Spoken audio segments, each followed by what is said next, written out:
আসসালামু আলাইকুম। আমি সুমি ফারিন চলে এসেছি আপনাদের মাঝে নতুন একটি ভর্তা রেসিপি নিয়ে। আজকে না অনেকদিন আমি ভিডিও আপলোড দিইনি কিছু সমস্যার কারণে। তো এখন থেকে আমি আবার রেগুলার ভিডিও আপলোড দিব।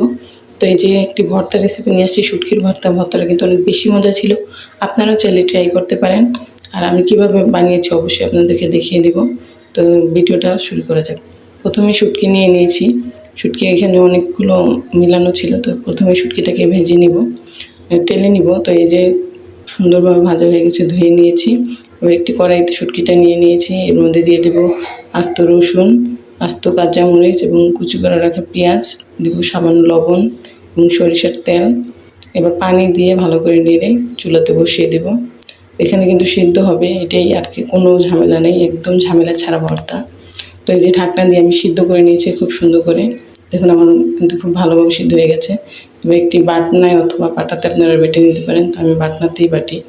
তো এই যে বাটনাতে নিয়ে নিয়েছি। আর এখানে মরিচটা কিন্তু আমি ভেতরের অংশটা বের করে উপরের অংশটা ফেলে দিব, কারণ এটা কিন্তু সহজে মিশ হতে চায় না আর কি, শক্ত শক্ত থেকে যায়। তো এখানে দেখুন ভর্তাটা কিন্তু একবারে তৈরি। আর এভাবে মজাদার ভর্তা রেসিপি বানিয়ে আপনারা খেতে পারেন। ভিডিওটা ভালো লাগলে লাইক কমেন্ট করে পাশে থাকবেন। আল্লাহ হাফেজ।